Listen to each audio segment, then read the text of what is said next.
The Pixelbots Pro are Google's latest pair of wireless earbuds. The company's fourth attempt in the product category is the most expensive and feature-rich one so far.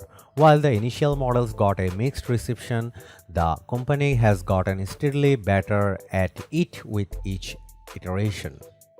The Pixelbots Pro will undoubtedly be the best one so far. The question is Google's best good enough in the current competitive market, especially at $200 asking price? Time to find out.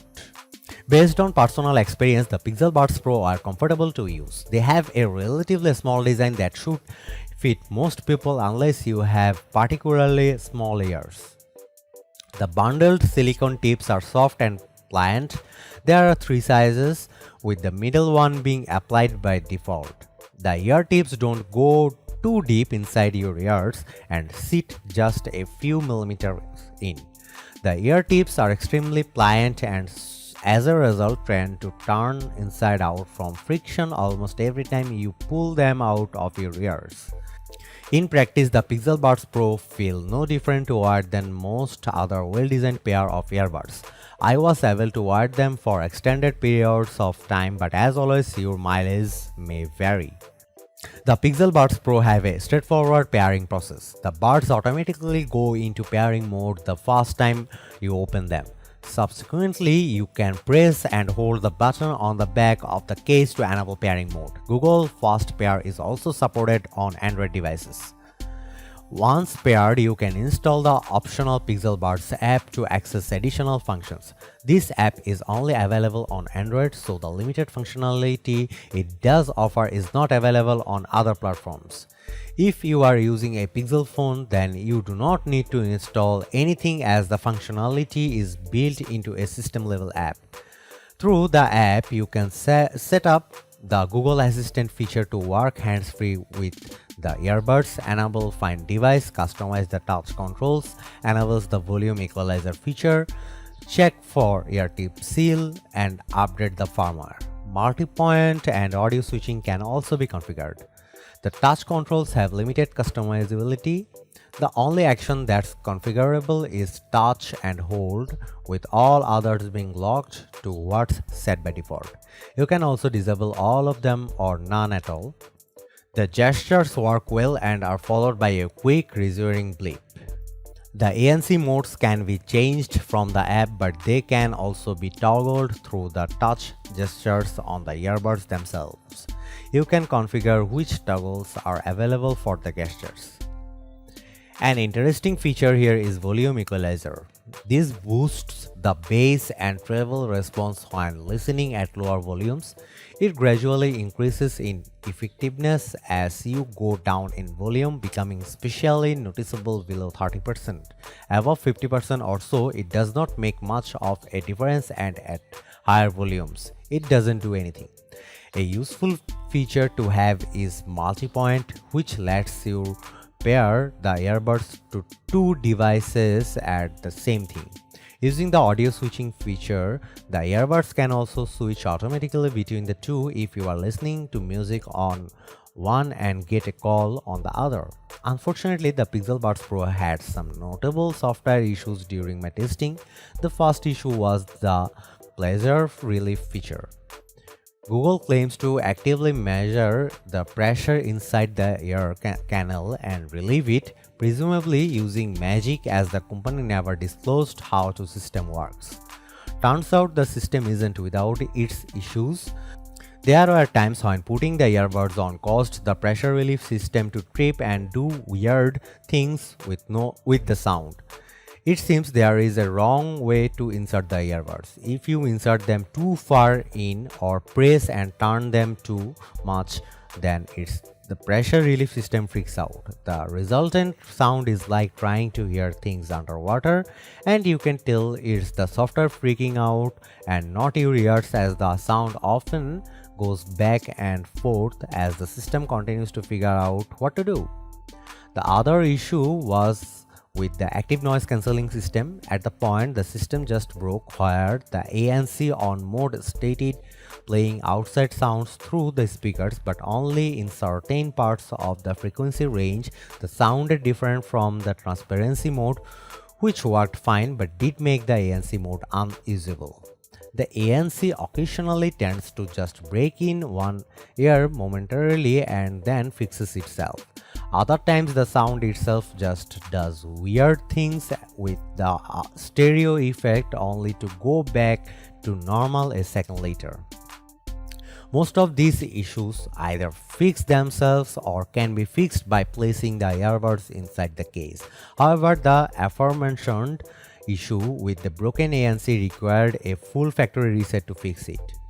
I also noticed that the Pixelbots app was slow to load at times. The app itself opens fine, but several of the options within the app that are specific to the Pixelbots Pro can take a second or two to load.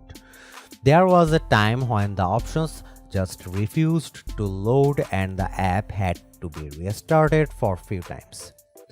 While the Pixelbots Pro are still relatively new, they aren't so new that they would have such basic software issues, especially since they have already received a couple of software updates since their launch.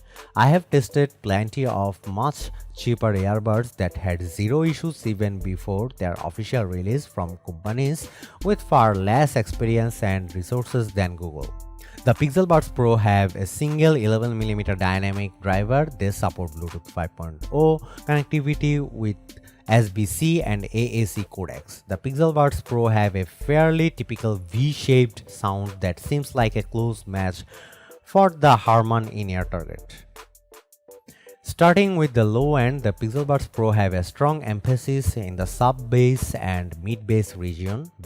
Bass notes have a deep palpable rumble and thump to them. There does seem to be some care taken to ensure the bass does not spill into the lower mids and the bass itself never gets overbearing and boomy. As far as bass boosts go, this is fairly tasteful in its execution.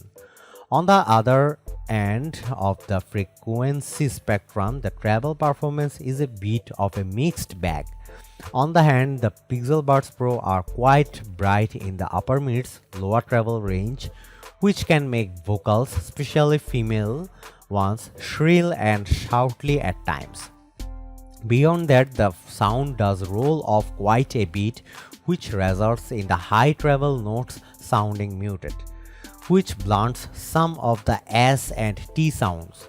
While the region is usually not dominated by a lot of sounds, a muted top end sucks the life out of the lower treble sounds and makes them a bit muddy. Mid-range performance is mostly quite good. Instruments and male vocals have a decent timbre and tonal balance. The mids do, however, take a bit of a backseat to the bass and treble regions, which are much more aggressive in their delivery. And since we mostly tend to adjust our volume for the more prominent sounds, which in this case would be the bass or upper mid-range, the rest of the mid-range tends to sound quieter and pushed a bit back into the mix.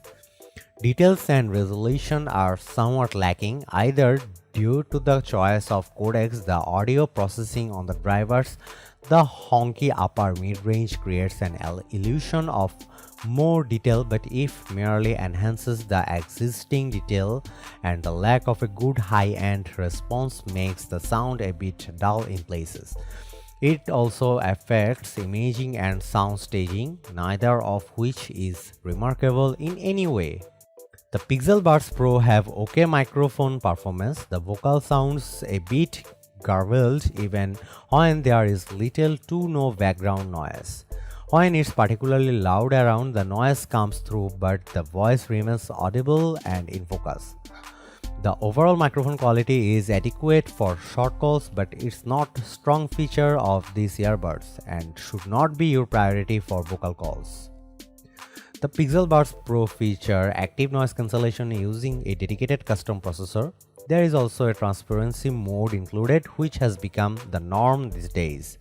The ANC performance was fine but underwhelming compared to the best in the business. The Pixelbots Pro can get rid of most of the low frequency hum, but higher frequency sounds can still seep in at times. The transparency mode was also not very good. The sound has a natural tonality to it and doesn't sound as robotic as some other products on the market. At the same time, the sound is very dull and muted, which makes things sound hazy and indistinct. The ANC mode also has a problem where it can inject some of its own noise into the mix. When toggling it on and off in a very quiet environment, the ANC on mode has a higher noise floor than ANC off. As the ANC adds some high frequency hiss when enabled, this is not audible when literally anything is playing but is noticeable when it's quiet. The Pixelbots Pro have mostly good latency performance for watching video content. They tend to sync well right off the bat when the video starts, and unless you mess around, things stay that way. However, doing things like changing the video resolution in the YouTube app or adjusting the playback position can cause the sync to go out of whack, and it takes several seconds before it can correct itself. As usual, I would not recommend Bluetooth earbuds for gaming unless it's strictly casual. The Pixelbots Pro also don't have any low latency mode for gaming. Despite their myriad software issues, the Pixelbots Pro maintained a stable connection to the source device at all times, and there are no connection dropouts observed during my testing. Multipoint functionality also worked as expected, with both source devices remaining connected with the earbuds and the earbuds automatically managing the source device for audio and calls. The Pixelbots Pro have a claimed battery life of 7 hours with ANC enabled and 11 hours with ANC disabled. Google also claims that 5 minutes of charging can provide 1 hour of playback with ANC, and 15 minutes of charging can provide 3 hours of playback with ANC. In my testing, the Pixelbots Pro played for an impressive 8 hours and 15 minutes with ANC. With ANC disabled, they played for an outstanding 13 hours. The 5-minute charge provided 1 hour 17 minutes of playback, while the 15-minute charge provided 3 hours and 22 minutes of playback. The Pixelbots Pro are priced at $200. For that price, they are competing against the Sony WF-1000XM4 and the newly launched Samsung Galaxy Buds 2 Pro. Both of these cost a bit more at $230, but both also have previous generation models that cost significantly less these days and have a similar feature set. The Pixelbots Pro have a few things going for them. I liked how well the case is designed and built. The audio quality is good enough for the average user and on par with the best that is available among wireless earbuds, and the battery life is excellent. On the other hand, the active noise cancelling and transparency mode performance is above average at best. The microphone quality is also nothing to call home about. The earbud design is a fiddly and hard to get out of the case and place inside your ears. But by far the worst thing about the Pixelbots Pro is the current state of the software, which presents a variety of problems on a daily basis, and no longer I use them, the more issues seem to crop up. Coming up from a software giant, this is inexcusable. The good thing is that many of the issues can be fixed through software updates while also improving performance along the way. But until that happens, I would recommend going with the Sony WF-1000XM4 or even the older Samsung Galaxy Buds Pro, which are heavily discounted these days.